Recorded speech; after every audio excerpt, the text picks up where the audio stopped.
Hey guys, it's MKxJUMP here, and you've been asking for a while for me to update you on the PvP tier list, so that's what we're going to do in today's video. The reason I haven't done it sooner is because the meta has kind of been all over the place. We had Russell and Drake come out, then they slightly altered their abilities, then we got Rogan, and then we got the Almost Workshop, which added Augustus Magic Ball and Magic Stone Sword to the collection. So it kind of has made the meta a little bit tricky to pinpoint with all these changes that have gone on, but with the current meta where it stands, I feel like I'm finally ready to release a tier list to summarize it all for you. So let's go check that out. But before we do, I'd love to give a shout out to Belrain, who has decided to back me on Patreon. If you want to be like them and help me out by supporting the content I make here, you can find a link for Patreon in the description down below or up there in the corner of the screen. Anyway, with all that out the way, let's go check out the PvP tier list for summer 2020.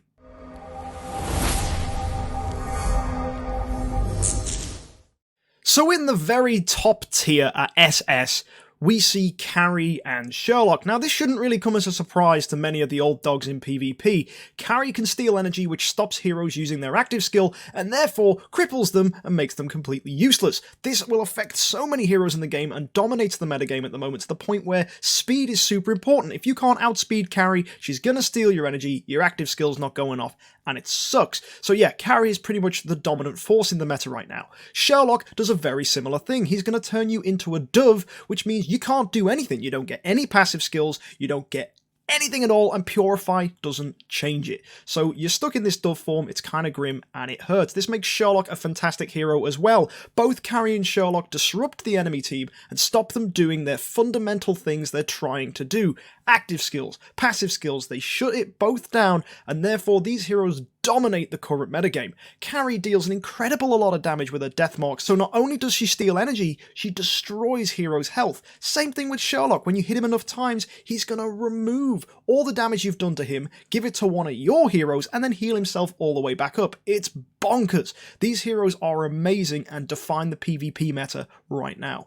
Stepping down to the tier below, we find heroes that complement the above heroes. Heroes that are able to finish, heroes that can support, and heroes that can deal lots of damage or affect speed. And these elements are fundamental in PvP right now. We see Russell and Garuda, two fantastic finishers who, if they get an active skill off, will cripple the opponents. Hell, Russell doesn't even need an active skill, kinda neither does Garuda. Those feathers that she sends out, the arrows that Russell pokes with, they finish heroes really efficiently. Now Garuda, even more so, she gets healed when enemies die, she deals massive damage on her active skill. So if Garuda can pop off, it's game over. If Russell can get enough pokes at an enemy, it's game over. These two heroes are your finishers. We've also got Belrain and Rogan, two heroes who are able to manipulate speed. Rogan does it at the start of the fight, Belrain does it when she uses her active skill. Belrain has an incredible amount of heal she can give to your team, whereas Rogan gives attack buffs. These two heroes support in really interesting ways and complement teams of all varying shapes and sizes. Rogan in fact buffs assassins twice as much as other heroes, so you'll see some assassins have been moved up the list to represent that. As well, Rogan can buff himself because he is an assassin, so actually two Rogans together doesn't just double benefit your whole team, it quadruple benefits those Rogans, which is glorious. Other heroes in this list we see are Drake, an assassin that complements really well with Russell and Rogan. He targets the lowest HP hero, debuffs them, and deals black hole marks which cripple opponents at the end of a round, wielding massive damage against that opponent, potentially killing heroes. He's got a little bit of finishing elements in there, but generally he's a fantastic support. Also, he dodges so much that actually killing him can be really hard for the opponent. We've also got Aida, who can disrupt, and she's been around in the meta for a while. Like, she punishes heroes for using their active skills.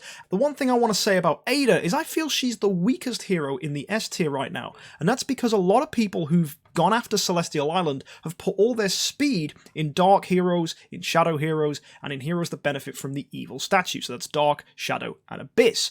Now Aida doesn't fall into that, and a lot of people haven't upgraded the light statues that give speed anywhere near as much. So Aida is punished for being the same speed as Carrie, because 9 times out of 10, Carries are always going to be quicker than Aida, which means a Demon Bell Carrie is going to steal energy from your Demon Bell Aida. And that hurts, guys. That stings, because the best build for Aida is with a Demon Bell. But because she gets punished by carries, most people are running her with Golden Crown, with Split Gear, and something like Speed HP, just so that she can have more tankiness, and hoping that she pops off in later rounds. But the problem is, carries keep coming back, carries keep punishing, and Aida really gets crippled by carries. If you get lucky and the Aida doesn't get stung, then sure, that Aida's going to do amazing amounts of damage. But most teams have 2, maybe even 3 carries at their disposal, so Aida is often getting punished just just for being that little bit slower.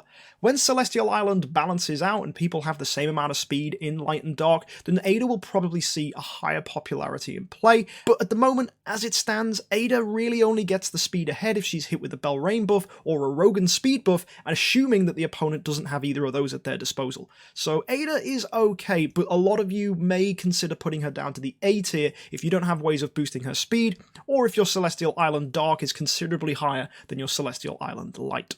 Looking at the A tier now, we have Amon-Ra, Mihm, Tara, Ithaqua, and Olivia.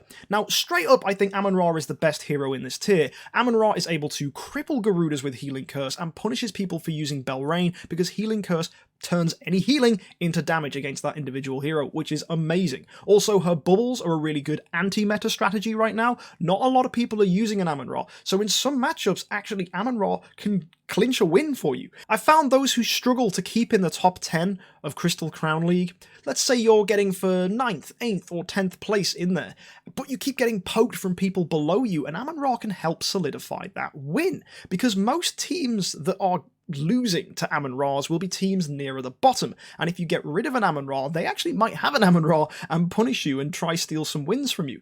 So Amon-Ra gives you a level of security where you can beat the teams below you, but unfortunately she doesn't hold well in really high-end matchups where you're fighting against Sherlocks and carries, because she doesn't really offer much for that.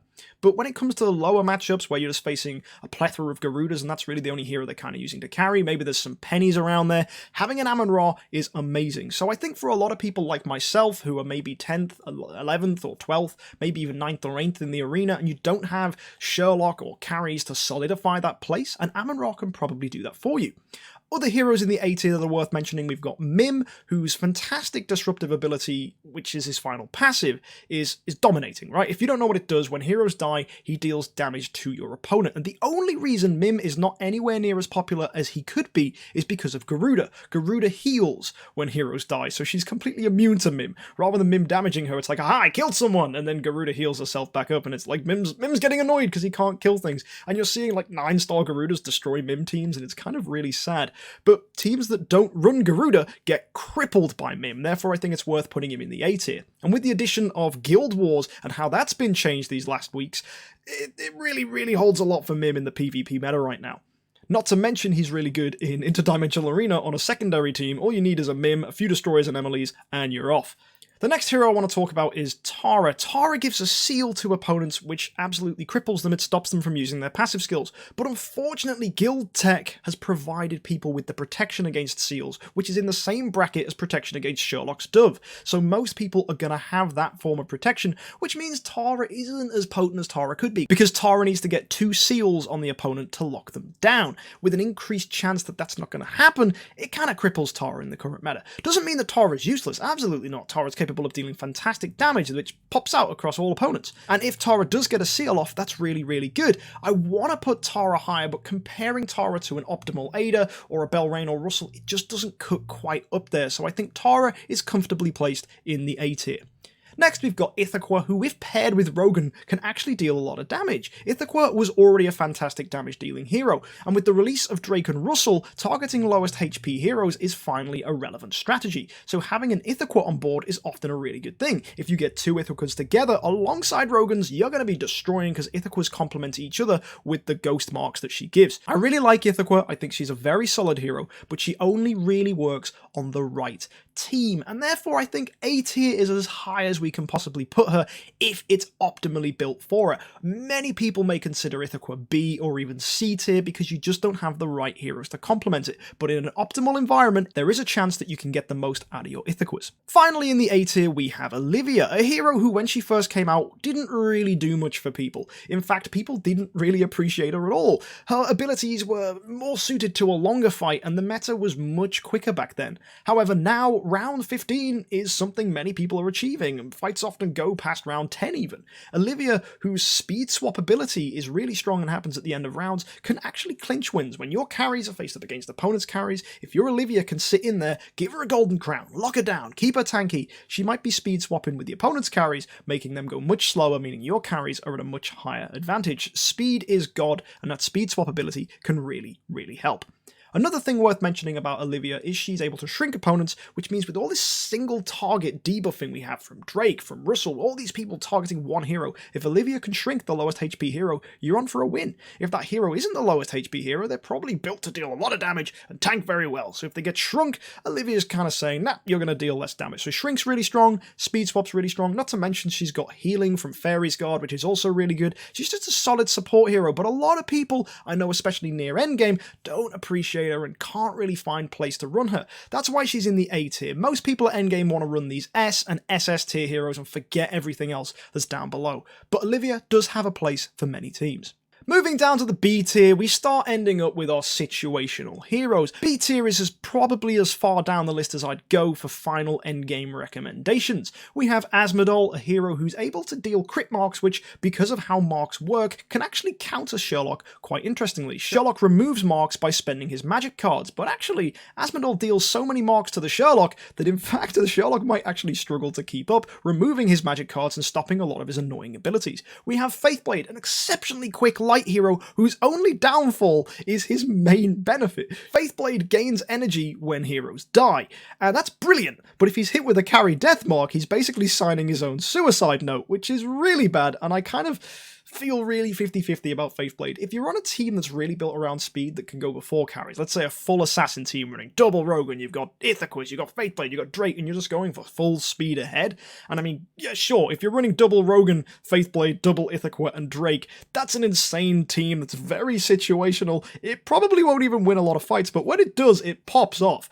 and for that reason, I really like Faithblade. I think he pairs well with Rogan. He's got a lot of interesting abilities, but unfortunately with carry around, he just can't be pushed any higher than where he is. Sorry, Faithblade, but I love you, buddy, but this isn't your time.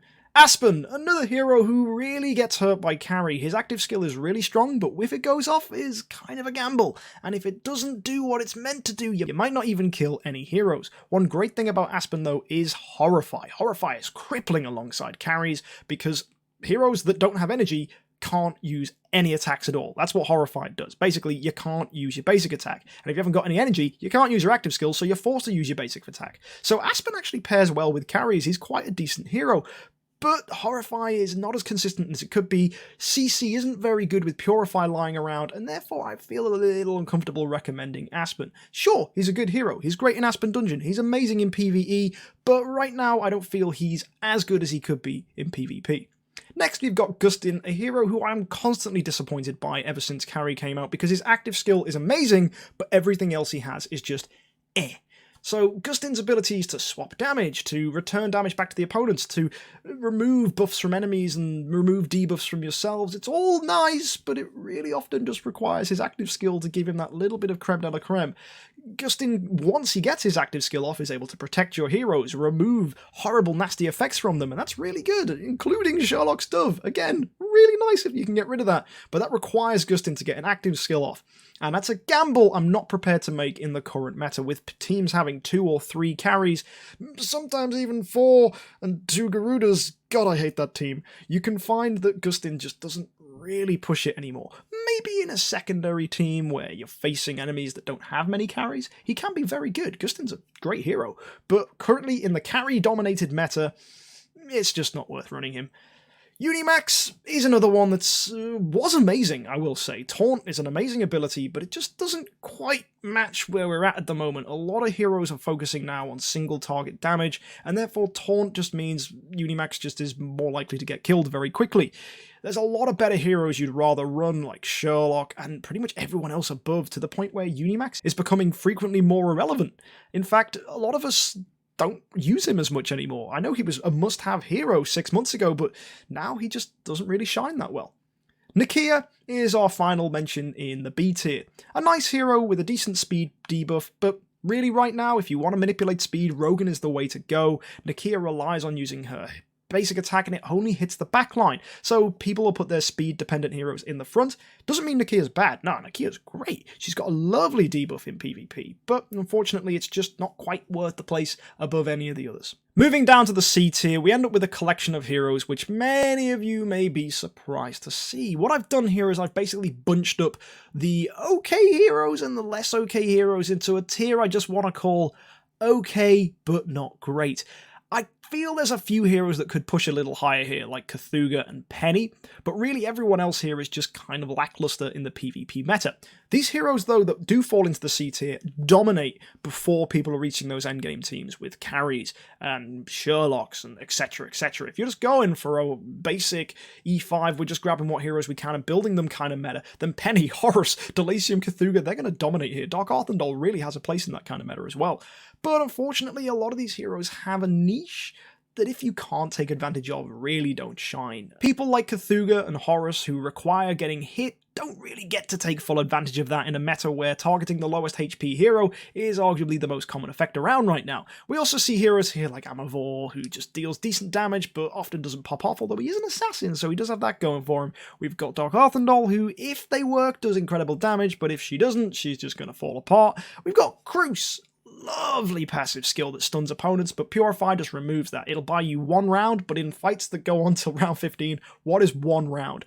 They just shrug it off, wait till the next round, then beat you up then. So from a whole tempo perspective, I don't think it's that good. Maybe it's going to win you the early fights with multiple carries, but by endgame, you really don't want to be running a Cruz on your team. You'd rather a hero that doesn't just do one thing. If you want a support hero that's going to really help, you probably should be running someone like Belrain or Rogan, arguably even Olivia. They have a lot more that benefits your team. Speed manipulation is far better right now than CC. The other heroes here offer some decent support, like Ormus has some great healing, but a designated healer probably isn't the way to go in the PvP meta right now. I get that there's an argument for it, but a lot of teams don't really need it. Emily's got a lovely active skill that increases your team's speed, which is nice, but she's probably going to die quite quickly, thus increasing your attack, but then when she's dead, she doesn't really do anything. She's just a worse version of Belrain. And yeah, there's other heroes around. You've got Delacium. On the right team, he can be really good, but he's a little too slow, a little too situational, and kind of clunky. I don't like that you have to build this guy for speed if you want him to go early, but then you find that actually you haven't had a chance to put enough debuffs on the opponents that he doesn't do as much damage, and it's just a really awkward hero in PvP. In PvE, however, he's capable of dealing loads of damage, but having to build an entire team around him in PvP doesn't sound optimal to me. You don't want to be relying on just one hero, you want to be kind of versatile and able to work against multiple matchups. And finally, we end up with the D tier. I don't really want to say much about these, besides the fact that Aiden and Starlight actually have an increased viability in Guild Wars. The rest of the heroes here aren't that great. Maybe an Oberon Cheese team could work where you run multiple Oberons to help each other and support each other with loads of twine all over the opponent. Again, that's a good strategy in Guild Wars, but generally it's not something I want to be leaning towards in the current meta, because Purify exists, and Purify really hurts CC-based heroes. And you'll see it going down now to the E tier as well. Corpse Demon, Kameth, Valentino, heroes that rely on CC, and then just Dasmog, Berea, Scary, heroes that take too long to get going. And yeah, the rest of this whole just D, E, and F tier, they're just heroes you shouldn't be considering for endgame PvP. Maybe there's some argument for many of the D tier heroes to be used as your first E3 hero. Barton, Shire, Berea, they all help early game, but they drop off quickly, they're probably not worth keeping around, and let's be honest guys, they don't really keep their usefulness as soon as people start getting these stronger heroes, especially the light and dark heroes that really start to pop up more often. And you're going to get crippled by CC with these heroes, and you're just going to get punished. So I think in the current meta as it stands, you guys have got to be thinking a lot more about these SS, S, and A tier heroes. Personally, if I was building an ideal team, I'd run maybe a Sherlock and a few carries, or even 2 Sherlocks if you could and a few carries, and then complementing them with S-tier heroes like Drake, Aida, Belrain, Russell, Garuda, Rogan. They're all really good. Rogan helps with speed, Drake helps with finishing off opponents, and then you've got Garuda and Russell, whose active skills rain down massive damage on opponents. So that's a summary of the PvP meta for you guys right now in summer 2020. If you disagree with anything I said, put it down in the comment section, or if you think it's great and you agree with things and you really like certain arguments, then put it down in the comment section down below as well. I understand a lot of people are probably going to argue that Ithaqa's better than Horus, or why is Penny in the C tier, but really by endgame, all of those heroes kind of walk off in the exact same direction out of your team. So yeah, they kind of all get clumped together in that C tier bracket. But anyway, if you've enjoyed this video and you want to subscribe for more content, please do. Don't forget to like the video, and if you want to catch some more of my content, you can find it over here on the side of the screen. Also, if you enjoyed this so much that you want to help me out on Patreon, you can find a link above in the corner. Thank you so much for tuning in, guys. Have a great week, and happy idling.